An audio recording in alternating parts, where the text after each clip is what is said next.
it's not what the Golden Monk was teaching isn't provincial. In other words, it doesn't just have to do with one culture or another. In fact, that's much of his point, that in order to understand the essence of life, one has to go beyond the bodily conception or thinking that I'm just this body or an American or I'm an Indian or I'm from Europe.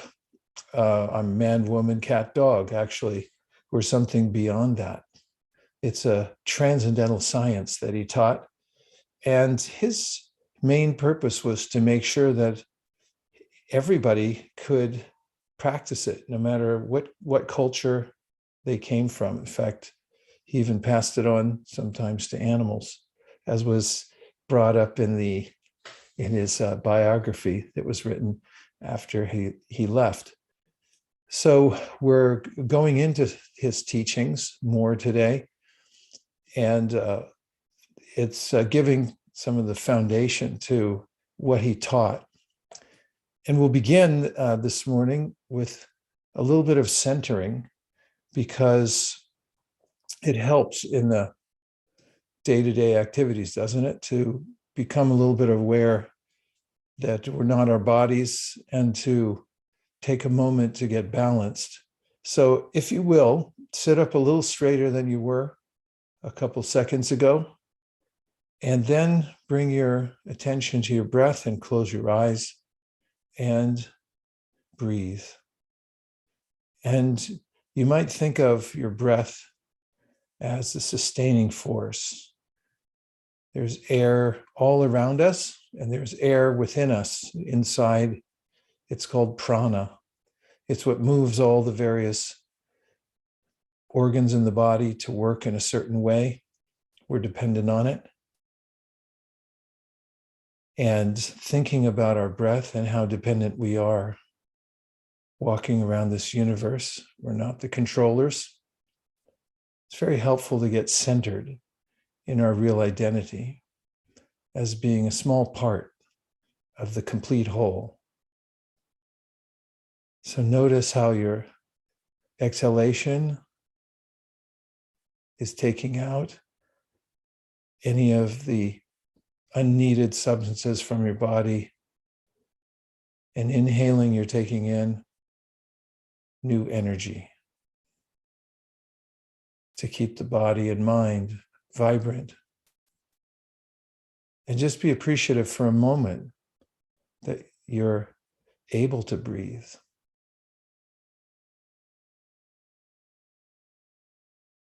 And relax, but keep an alert mind.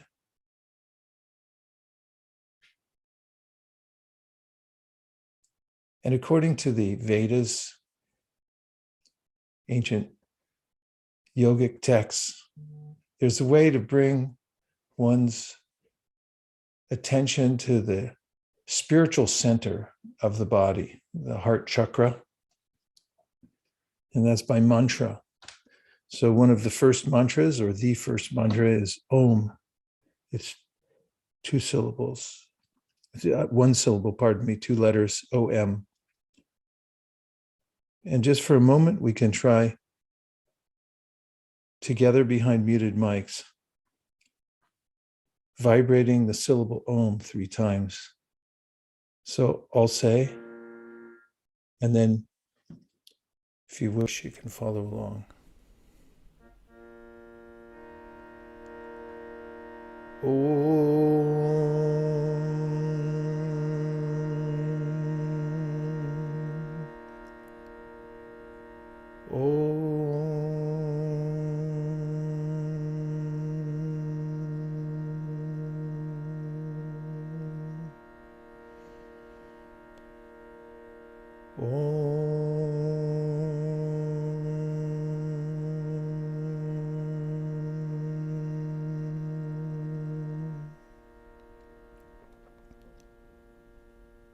And a little bit lower.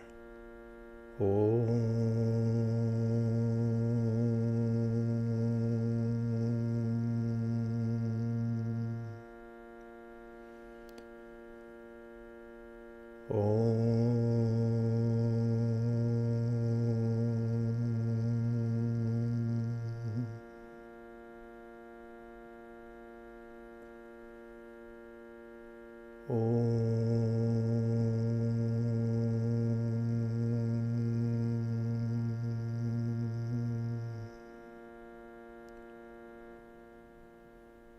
And just notice for a moment the vibration that's gone through your body. All day long, we're surrounded by various vibrations, but through the practice of mantra meditation, we can upgrade the kind of vibration that we take deeply within our minds and hearts. And this changes the structure of our brains, actually. There's a lot of research now about meditation and how the brain adapts to it in various ways.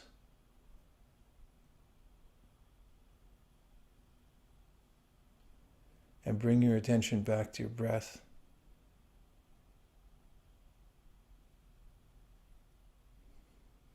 And relax. Rub your palms together to get some external sensation.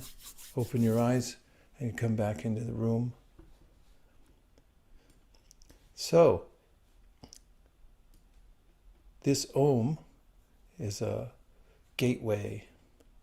It's actually described as the answer to the craving that humans have to want to know more. Or is it possible? And Om is saying, yes, everything's possible. Now that you've come to this portal of the human body, everything is possible. You can achieve whatever you feel you desire, especially to understand yourself. And there's a process to do that. So there are various teachings, and the Golden Monk, as we'll see here, had several students that were very close, and the teachings that he gave, two of them especially, one of them was named Rupa and the other Sanatan, and they were brothers. They both worked in the government at the time. One worked as a prime minister, and both were expert in language, in diplomacy. They were both extremely wealthy. And they gave up their positions to go and learn from the Golden Monk. And today's teachings follow the 10-day course that the Golden Monk gave to Rupa.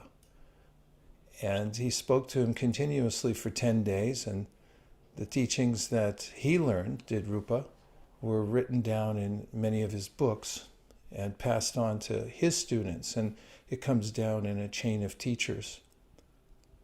And so let's take up with a few of the teachings that the Golden Monk gave to Rupa. And before we do, let's see if you remember anything from last time, which was the first class on the teachings of the Golden Monk, if you remember any of the tenets. If you don't worry, because I have a brief summary at the end of this presentation today to remind us of the teachings, because I thought it would be good to review some of them as we go through, and that way we'll remember them and the progression of thoughts that he's presenting. Does that sound okay? Nobody's disturbed by that. Okay. Does anybody remember any points from last week? Did you keep them in your mind, or did you write anything down that you remember? You could put it in the chat, or you can just speak up in the room also. And it's perfectly okay to speak up at any time. And it's also okay at any time to leave your cameras on too if you feel like it. There's no prohibition at all, in case you were wondering. But I won't be able to move on until I get at least one thought from last week. Any impression that you had, or anything you took away from that. And anybody who already knows about these teachings, don't bring it up. We'll see what anybody who's heard them for the first time remembered, or what impression that you had.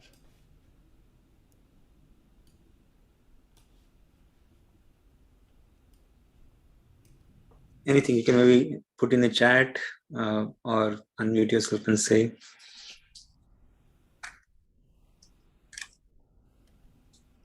I'm trying to remember myself what I said, so I don't blame you for not remembering. Oh, we talked about setting goals. Yes. Very good, Miriam. Thanks for remembering that.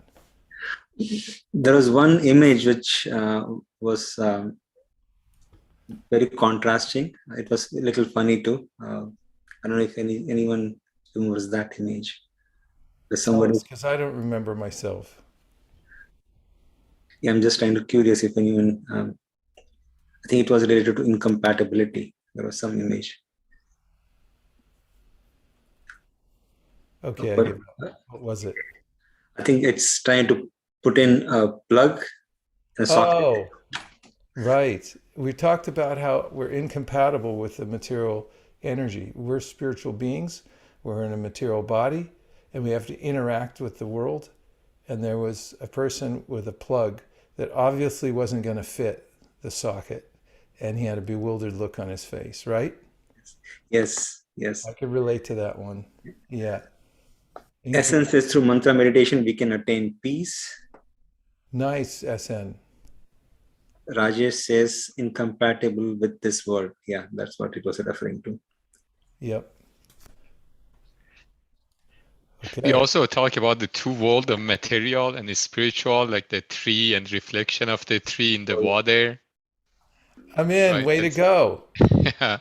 Yep, definitely. That one is a image that actually comes from Bhagavad Gita, where the teacher Krishna says that the material world that we live in it is enticing and attractive. It's it's not illusion. It's not that it doesn't exist. It does, but it's temporary, just like a reflection is temporary. But that means, by logic, the reality is somewhere else. It's being reflected here. By 180 degrees, this material world reflects the spiritual energy. So perfect, I'm in. There's the tree and the reflection of the tree. So if you try to get a fruit off the reflection, you're going to be a little disappointed. Nice. Marisela shared, I think she mentioned the same thing. She said, the spiritual world is the real one. Spiritual, yeah, I think, yeah, that's what. Yes. So if you're gonna grab onto something, if you're gonna go for something, make sure you're climbing the ladder in the right place. That it doesn't end up someplace where there's nothing there. Yeah, definitely one of the universal tenets. Whatever wisdom tradition you go into, there's an admonition to observe and see what is temporary and what is real, and to to gravitate towards reality, that which has substance. It doesn't diminish. It's not enervating. Amin says, sun is the source and we are the rays. Amin's on a roll. Yeah. Do you want to say anything more about it, Amin? Yeah, so the point was that even though we are all kind of different, I mean, we all go to the same source, which is sun, right? So we could see our differences, but yet we are all coming from the same place, right? That's what Yes. I think. A common source is one really important point, and we're all part of the complete whole. So the golden monk taught that just as there's the sun and then there's the sun rays, we as individual conscious beings have the same quality as the complete whole, that is the source that is supremely conscious. But we have consciousness, but it's consciousness that is compartmentalized, just like there's the sun and the sun rays. And you can say they're one, which is true. And you can also say they're different, which is also true.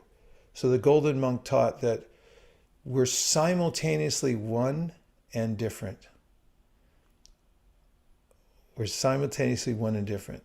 We're part of the spiritual whole, but we're small parts. So Yes, this is a philosophical point, which is present in all things, actually, the simultaneous oneness and difference that we have with the source. Well, I'm satisfied now. Now I'm so happy. Can you tell the difference in my countenance? How happy I am that we were able to remember these things. There's a lot more, and we will do the review. But let's do a few slides from today. The teachings of the Golden Monk to Rupa Goswami. And I want you to think of a time as we go into these pictures. Start with the first one, because it's nice to see the Golden Monk teaching Rupa to start off with. That's there was a pristine environment. The earth was verdant, and the internal combustion engine hadn't been invented. That makes a big difference in the way the atmosphere is. No airplanes flying overhead. And I mean, even when I first started going to Asia, I noticed that people would eat on at least in Bengal, where I lived for some time, they would eat on a leaf plate made out of banana leaf. And then the cup was made out of clay. And so after you finish your meal, you put the leaf in a pile, and then you could throw the cup anywhere. It didn't matter, because after a couple of rains and a few people walking over there, it just go back into the earth.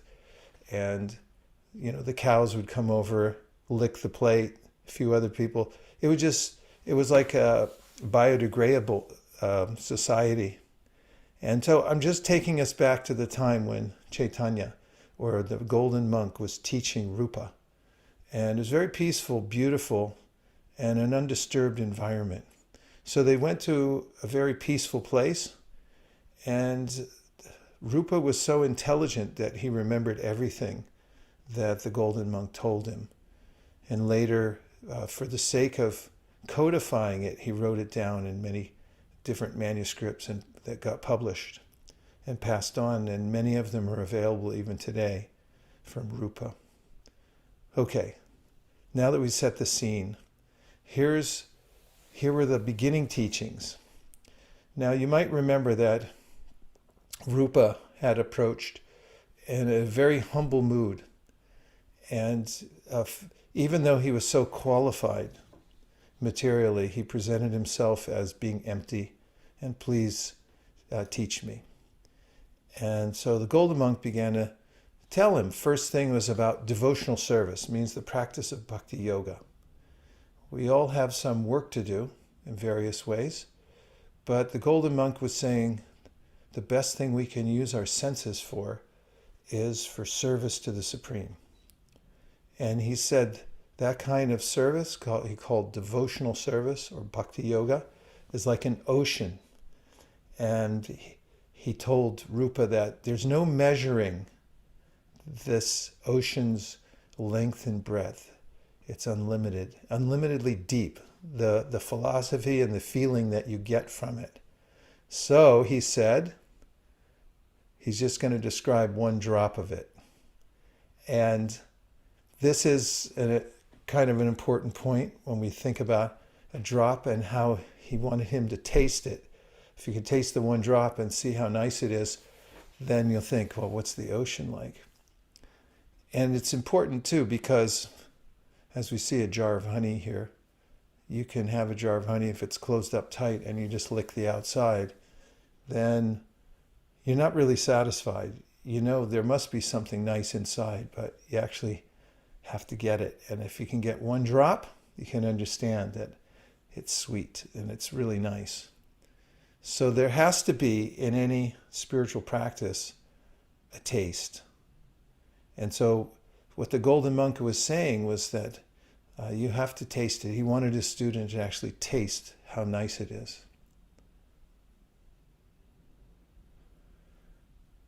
So he started off with some basics, and he said, and as I mentioned earlier, he was following the ancient Vedic teachings, which bring out these various axiomatic presentations about the lay of the world. So he said the universe contains limitless living entities. That means in Sanskrit, sankhya means to count, and asankhya means you can't count them. There's so many living entities that they can't be counted, but the species can be counted. And so the Vedas say there are 8,400,000 species. And as you remember from last week, in the material world, the living entities in these various bodies, we're not our bodies, but we're in a particular body on a continuum moving from one body to the next according to our desires. The golden monk said, we're wandering from one to the next.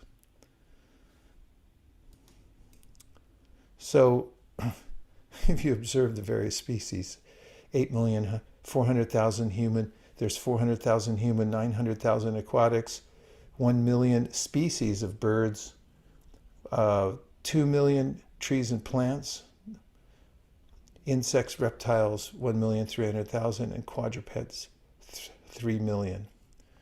So you notice that small blue sliver. The golden monk said there's only the human species is rare. Now, we're not our bodies. We're only inhabiting these bodies for a short amount of time. There's a shelf life on every body. In fact, I think at the very beginning of the pandemic on this very show, we talked about the shelf life of a long list of living entities. Some of them live for about 2 minutes, and other ones live for more than 100 years. And even geological time, that's nothing. It's just like a bubble coming up on the surface of the ocean and then popping within a few moments.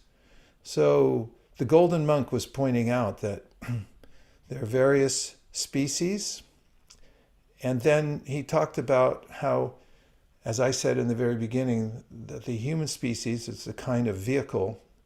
It's the most advantageous for using one's own deliberation, developing one's own deliberation, and seeing causality, and then taking some steps towards awakening one's consciousness. So he pointed out, quoting from like the Bhagavad Gita, that the soul, or the living entity, it's not that we have a soul. Sometimes people say, oh, you have a soul. It's not that we have a soul. We are a soul. So soul can be a loaded word because it's used in various contexts, but really it means a jiv, or a living conscious being. We're units of consciousness, just as particles of the sun are little units of light. So we're like that. And the energy of the what's also called the Atma, synonymous with soul, is that it's categorically different from matter. So you see in this little diagram here that the soul is not compostable. I got a book recently that it's entitled Compost Everything. In fact, the author said, there's so many myths about things that you can't compost. He said, nope, you can compost anything. Blue jeans, throw them in there. They'll compost. Wood, yes, it'll break down. Everything material eventually breaks down. He didn't recommend throwing metal or anything like that, but yes, that will eventually break down also. There's a half-life for all of them. Every material element, earth, water, fire, air, ether, mind, intelligence, and ego, these are all gross and subtle elements, and they all eventually break down, fall apart. There's only one element in the universe that's not compostable, and that's you. That's the Atma, or the soul. That part is categorically different from matter. It doesn't break down in any way, shape, or form. It's always existed. It always will exist. And that's who we are. And that's why we have a sense, even when we're in a temporary compostable body. I want you to, for a moment, to notice that your body is compostable. Every part of your body you can throw in the compost pile. Fingernails, hair, whatever you put in there, it'll break down, but you won't, because you're different. And that's why we feel that when the body's breaking down, it's like, what are you doing? Keep up. You should keep up. And the body's going, I can't. I'm not like you. I'm a different kind of energy. If the body were to talk back to you, that's what your body would say. So just keep that in mind. Everything in the world you can observe, everything is compostable, but the conscious being, the Atma, the soul, is not compostable. It always exists, always will exist, always has existed. So we're passing through. But the golden monk said, we're passing through various species based on our consciousness. So we can develop our consciousness. And the kind of body that we get by the arrangement of material nature, which is a highly sophisticated mechanism that accommodates us according to our desires, it gives us various bodies. So when we leave the present body we're in, nothing to be alarmed about. We're not going anywhere. We're going somewhere, but we're not dying. We're relocating. We're stepping out from one position, going into another. And there's a scientific basis for that the golden monk said. It's based on the development of our consciousness. And so we transmigrate through various forms. And according to the form we're in, it either has a delimiting factor because certain types of bodies are within the body, whatever particular body we're in has a facility for expressing consciousness. Just like a light bulb, there are certain light bulbs that can exude more energy, light energy, because of the way they're constructed. So each body has a capability of projecting consciousness to a greater or lesser degree. So we experience different degrees of consciousness in different forms. And let's look at a couple of the forms that we can relate to right away. Like you say dog, child, grown-up, youth. And then, of course, we have the degrees of consciousness in different species. Each one is a portal only that allows us to express our consciousness, said the golden monk, in a certain way. So what's the difference in the way? Well, let's just ask a question. When you were a baby, see the top right corner? What did you want compared to when you were a youth in the bottom left corner? What would you say? Can you remember what it was you specifically wanted when you were a youth? Let's say when you were 7 or 8 years old, what did you want the most? Can you remember? If you can't, I can. I can remember wanting a bicycle. I couldn't sleep because I was thinking about it. Okay, Rajesh said play. SN said toys. What kind of toys, SN? Naveen, candy. Pankaj, play. If you can think back to what was most important to you, if you offered a 5-year-old, 4-year-old, here's $100, and it's like, I don't want that. I want a piece of candy. I'll trade it in. A Batmobile. Yeah, thanks, Tony. That's more, and it looks like my uncle wanted a tractor. So we can see that at different ages, then we get a different body. And this is one of the teachings of the Bhagavad Gita, that we're changing bodies. So we go from this youthful body, and then we get a teenage body, then we get a middle-aged body, then you go into the youth of old age, which is supposedly 65.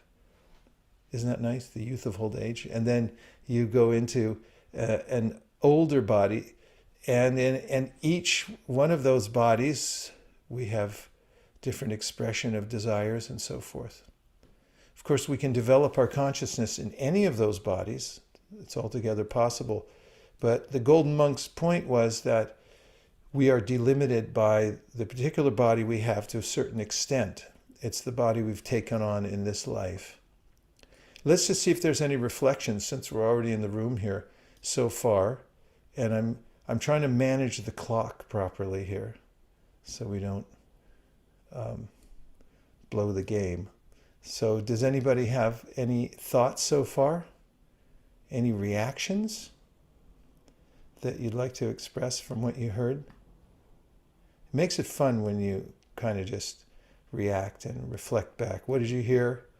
What did it make you think? What question do you have? Go right ahead.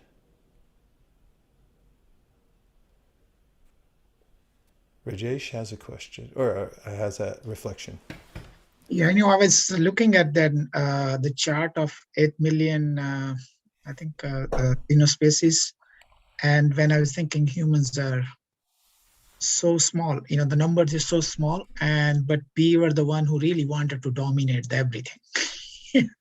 That thought came into mind. Even we are so small, and we still wanted to dominate everyone when they are much bigger, larger in number.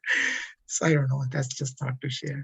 Yeah, actually, this is a discussion that takes place later on in one of the important wisdom literatures about how the human being has a lot of responsibility because we have a very developed intelligence, and that can be misused. If you use your intelligence to see how you can defend more vigorously than anybody else, then it's possible you could end up with a armory full of weapons that could blow up the earth hundreds of times over, thousands of times over. And maybe you went overboard a little bit, possible. Maybe you spent most of your resources on things that don't relate to your highest good and so forth. So that's possible because we have free will, and it's mostly expressed in the human body, the free will. And so we can go one way or the other. That's why it's important to have some kind of guidelines as far as how to use our time and energy to the best possible end. Thank you. Yes, what else was there? Nirali had a comment reminded of human birth is important beyond current desires. Forget desires and sense should be for the creator. Yeah, on one side it can be misused, on the other side, just by a few simple practices that we employ, we can get the most out of the human experience. And this is something that's expressed in one of the books that the Golden Monk taught from. And he said, Labvam sadulabamidam bahusam bhavante manusham artadam anityam apihadhira. So in Sanskrit, this means that the human life is like winning the lottery of the lottery of the species. He didn't say that, but I'm saying it because it's so rare to get a human body. And then he said, it's temporary, is the human body, but you can get the greatest benefit out of it. And you can parlay it into supreme consciousness, or a connection to the supreme consciousness, if you play your cards right. What else, JM? Nipul says Rupa Goswami had everything, but when he approached the Golden Monk, he presented himself as if he knows or has nothing. Yes, this is an important part of the wisdom literatures, is that if you want to learn, then go as an empty vessel. In fact, a colleague of mine likes to say there's 4 words that block all learning. Would you like to know what they are? Okay, I already know that. So if you have that going, that tape playing in your mind when somebody's trying to teach you something, even if you think you already know it, it's not going in. What to speak of it's new. I already know that. And so one of the teachings for advancing spiritually is to go with beginner's mind.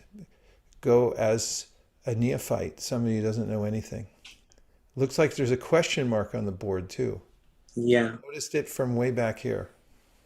Naveen is asking, how do humans have 400,000 types of species when there is only one type of human we see?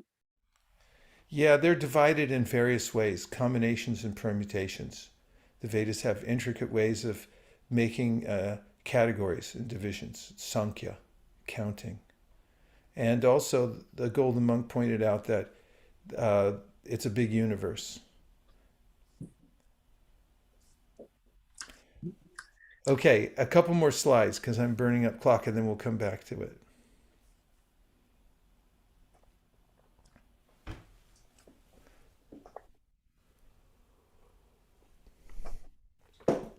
Okay, well, this is a little bit jarring, this picture. It needn't be, however, because it's a natural process passing through one body, going into another. And this is one of his teachings from the Golden Monk. He said, our consciousness at death determines our next body in the next life. So this is a very important point because what we call death really is stepping out of one body into another, and it's kind of the final exam from this particular lifetime. So you're in a class at school. When it's over, it doesn't mean that you're out of college, it just means you go to the next class. And whether you go to the head of the class or the back of the class depends on how you applied yourself in the class you're in. So the universe, according to the Golden Monk, is a classroom. Someone might think, like, I thought that the world was meant for my enjoyment. He said, well, not that, you won't have some happy times here, but if you make that your primary goal, you're going to be way behind in the class. Actually, it's meant to learn a lesson. We're only here for a short class. The 100 years is like as short as it gets, practically. And in geological time, it's just, as I said before, it's a wisp in the wind just flying by. So while we're here, the development of our consciousness is important because when we leave the present body, we then are accommodated for another body according to the development of our consciousness. So we really are the architects of our own future. Future means future lives.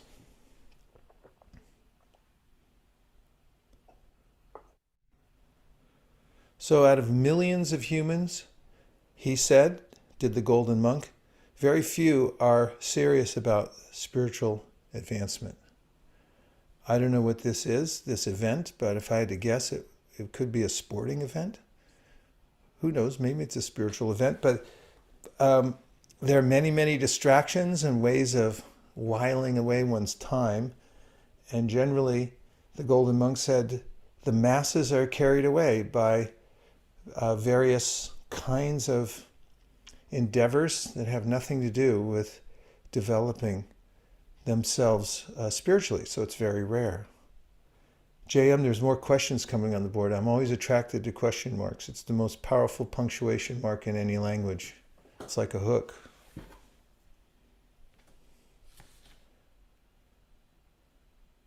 Uh-oh, I think you went on mute. Oh, I was sorry. There was a comment that this is a rock concert. Oh, okay. All right. So it's a rock concert. And what's Linda's question?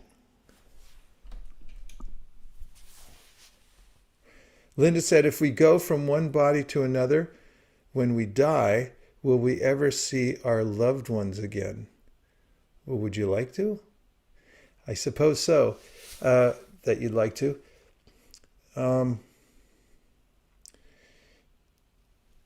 Yeah, that's a big question. One way to answer it is very objectively, and that's talked about in one of the wisdom literatures. Srimad Bhagavatam's described that when we come together in a particular society, culture, family even, the ones that we're connected with at this particular time are like guests. We're all guests in a particular place at a particular time. Like, have you ever gone to a camping ground and then it happens that you were camped next to some people that you took a shine to?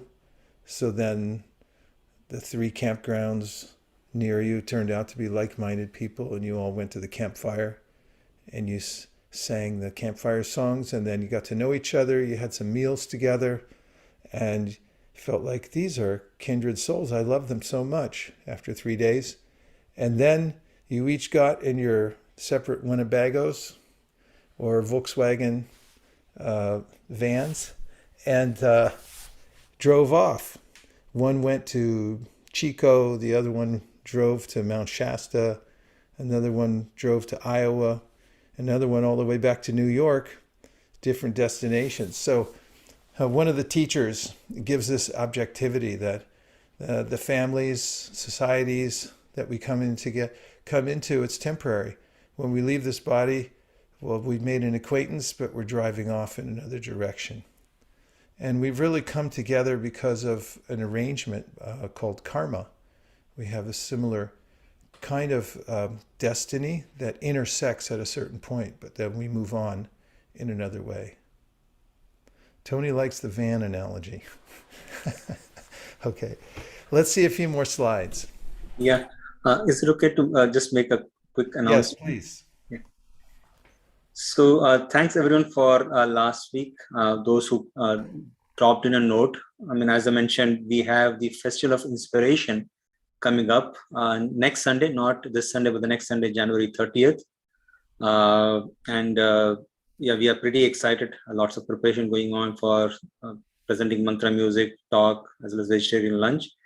I wanted to make one point that the event is being held at Mountain View, so it's a very nice location. It can accommodate more than 200 people, but to maintain COVID-19 protocol, we would only be having around 35 members there. So that's what we're planning. So yeah, we still have few spots left, and I needed help if that was okay. We are preparing for our lunch menu. There are a few options that we were debating. We have Italian option, we have Indian option, as well as Thai option.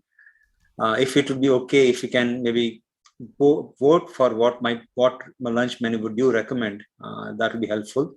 So if you can go to this link, I'll post it on the chat as well, vaishyadas.com/inspire, and select a menu that you would recommend. That will help us so that we go with popular demand.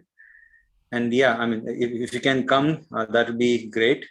But if you can't, it will still be good to know what you prefer. So let me, if you can take a moment and just quickly go there and submit your poll, I can share what is trending. So yeah, please do take a moment to submit it. Well, what a way to entice us. Yes, it is. I mean, multiple things are coming together. So yeah, we'll definitely benefit from your recommendations. You can please, yeah, polls. I can see responses are coming in, so thank you for that. Okay.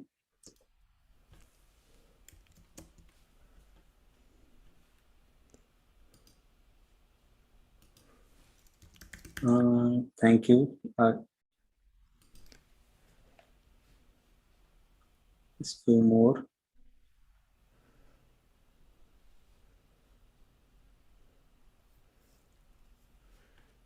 You know, while you're waiting for those, a few of us have written in to Yes. ask if it's also going to be on Zoom because some may not be in the state. Well, that's a good point. There's Yeah. in India.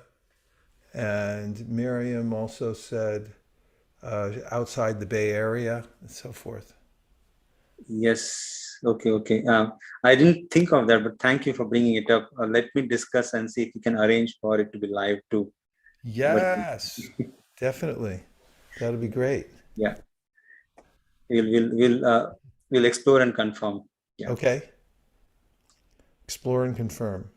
Yeah. So yeah, so we'll continue with the discussion, but if you can, I do see quite a few Is are there a coming. winner so far on the cuisine? Right now, Who's in the lead? So far, it's a neck and neck between Italian and Indian. Both start with I. Okay. But both of them are neck and neck right now. They both Oh, start no, with I, actually, but they rhyme with tie. yeah, actually, Indian is slightly pulling ahead. So if there are Italian fans out there, please do vote and make sure that is. Okay, so Take that. Muckenshore would like you to send dishes to remote people too. Yeah, that's a good idea too. Let me find some arrangement and I'll See, if you inform. ask JM anything, he'll just accommodate you. So, Yeah, Carrie says Indian. Okay, thank you, yeah. Carrie. All right. Okay, so I will continue with the presentation, but thank you so much for sharing your recommendation. That's very helpful. Yeah, I like your subtle way of enticing us to come. Oh yeah, After it we won't saw be. those pictures, how can we not come? All Yeah, right. it won't be fun without you all. Okay, I'm continuing with the Golden Monk's teachings, just as they're written in the book that's over 500 years old. It's called the Chaitanya Charitamrita. It contains these teachings of the Golden Monk. And so he brought up to his student at this point, who is peaceful in the world? And he named various kinds of desires that people have for themselves. For instance, there's the person who wants to be greatly learned, a person who wants to have more material facility, someone who wants to develop some kind of mystic power. But the Golden Monk said these are based on three things: puja, labha, and pratishta.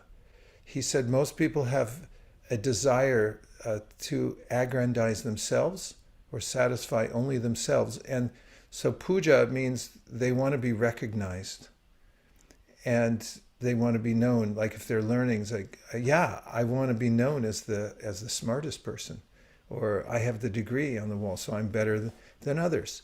And then labha means I want to have more things than other people, more material facility, and that's my orientation. And pratishta means that they want to especially be established in the world as being sophisticated, and also pratishta also mean that they want a permanent position in the world. So he said, if you have these kinds of desires, then you can't be peaceful, which is interesting because there is a way in which intuitively I might think like, well, if I just get enough things, enough income, the right job, everything put in place, then I'll be happy. But the Golden Monk said that's not true. As he said, as long as you have material desires, even if they're very subtle, you won't be fully peaceful. So who is peaceful? He said the person who wants only this devotional service. Desire for service is a transcendental desire. It's not a material desire. So we have to desire because we're living entities. We can't stop desiring. But when we have desire for service to the Supreme, he said, that is completely satisfying and will feel completely peaceful because we don't want anything for ourselves. It doesn't mean you become a slouch. It doesn't mean you're not expert. It doesn't mean you don't look nice. It just means internally your motive's completely different. It's not for yourself, it's for the Supreme. And that's what devotional service means, or bhakti yoga. Okay. Lesson review from last week from the Golden Monk. He said we're all wandering in this world. And to what degree are we wandering? From 8,400,000 through 8,400,000 species of life. Then he talked about samsara. Does anybody remember this word? Flowing from one place to the next because of the force of our consciousness.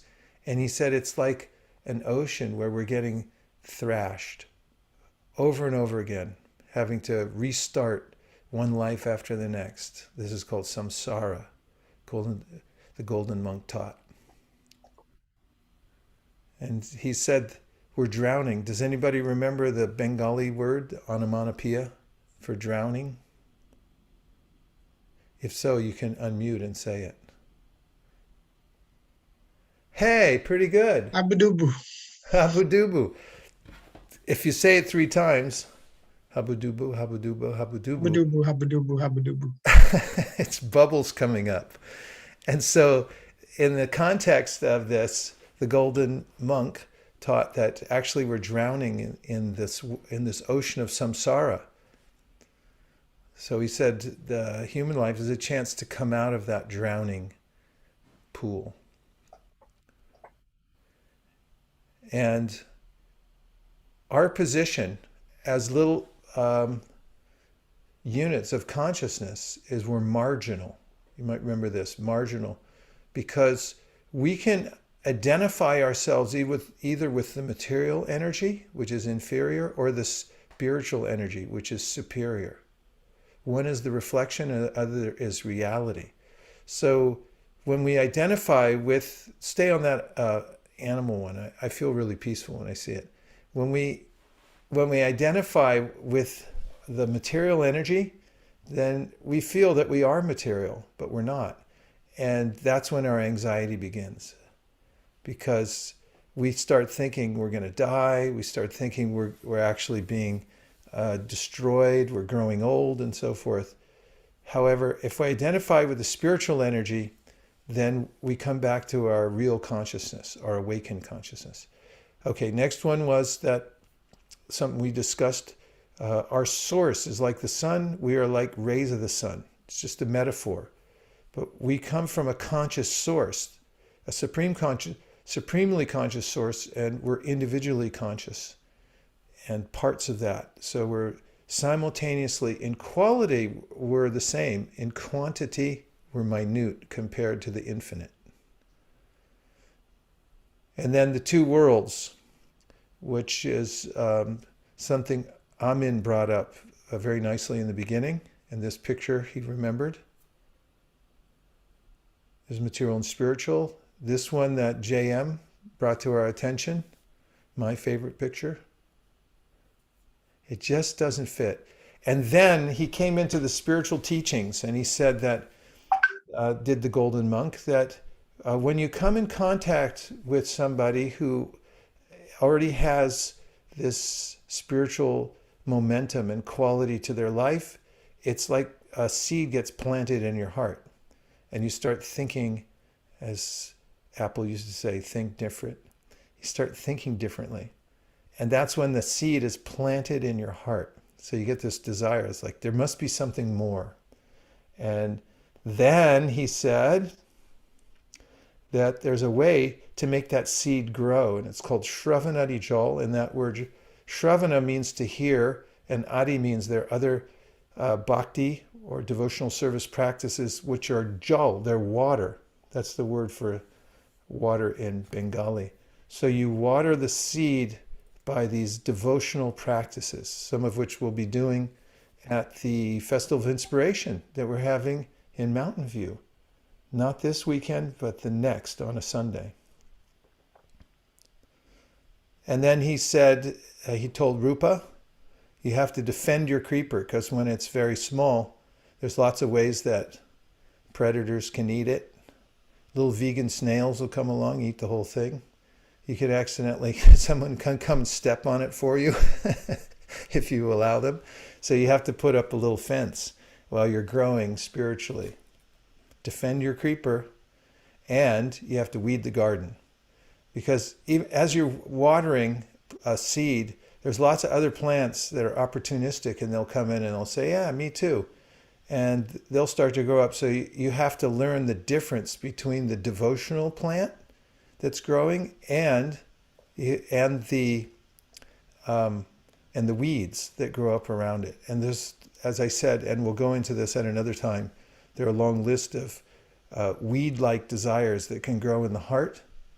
So you have to be dexterous to take them out. Festival of Inspiration, mantra music, spiritual talk. Let's see the picture. That's pretty enticing too. Mantra music, that means with live music we're going to have there. No DJ. we're actually going to bring real instruments, and we're going to have mantra music. There'll be some spiritual discussion just like we have here, only it'll be a different dimension because we'll be in the same room. And then there's a vegetarian lunch cooked by expert cooks who, by the way, have high consciousness. We're not just getting it from anywhere, but the food you're going to get there is spiritually surcharged. Yep, that's it. So now you've heard 2 sessions about the teachings of the Golden Monk, and we have exactly 1 minute left. What's the one thing that you're taking away from today that's stuck in your mind? You put it in the chat, or you can speak it out. Identify with the spiritual energy. Identify with the spiritual energy. Yeah, it's a matter of deliberation, and when we hear about it and we notice the difference, we're able to know the difference between material and spiritual. This is called vivek, or discrimination. So humans have the ability to develop their vivek, or sense of discrimination. Actually, you might know somebody named Vivek. It's a popular name, but it means discrimination, and it's important to have. What else, JM? Yeah, quite a few coming in. So Tony says best prasadam. L says Prasada means spiritual food. It means food that's cooked by those in spiritual consciousness, and they're making it with love and devotion, so it comes out to have a much higher vibration. Ellen says always life. CK peaceful. Eric says all the wisdom is just one drop of the ocean. What did Ellen say? Alan's Ellen. LN, sorry, not Alan. LN, always alive. LN, as in LNN. Okay, yes. Said? Always alive. Always alive, yes. That's true. CK said peaceful. Eric said all this wisdom is just one drop of the ocean. SN said devotional service is the best way to attain peace. Maricela said our soul will continue existing and have always existed. Nitish, only soul is uncompostable. Nikul, we don't have soul, but we are soul. Prabhakar, grow spiritually. Linda, materialism will never provide peace. Charles, protect the spiritual seed. You guys are Raj, amazing. yeah, Raj says, sorry. Yes. Raj says desires deprive peace. Nirali says we are like part of sun. By being raised, we exist because of sun. Maya says definition of devotional service. Maya. Yeah, those are the things on the board. Thank you, everybody, for tuning in to these sessions on the Golden Monk and his teachings to Rupa. And once we go through a few more teachings to Rupa, you're going to hear the teachings that the Golden Monk gave to his brother, Sanatan, for 30 whole days. He talked to, actually it was for 2 months, I'm sorry. He talked to Rupa for 10 days, and he talked to his brother for 2 months and gave him teachings. There's a lot in there that we're going to go through, and we'll review each time too, so we get all these down. So if anybody asks you, they'll wake you up at 1 o'clock in the morning and say, what did the Golden Monk say? And you'll be able to remember everything that he said. What do you think of that? You'll just be able to lean over your bed and say, the Golden Monk said, we're marginal energy. The Golden Monk said 8,400,000 species of life. And he said, Shravanadi Jal, you should water the seed of devotion in your heart. How? Shravanadi Jal, by the water of the practice of Bhakti Yoga. Okay, everybody. You know, one thing we've observed is high in the Himalayas, the yogis who go into the caves, every once in a while they come out. They need some fruits and roots to survive, and they see one another on the high peaks and trails, and feeling as kindred souls, they raise their arms high in the air and call out to one another a phrase which we can use too, which means keep the transcendental vibration going. It's kind of like Shravanadi Jal. It goes Hari Bol. So, Haribo. you say Hari Bol. Haribo. Haribol. Haribol. See you soon. Everyone. Oh. Thank you. Thank you. Haribol.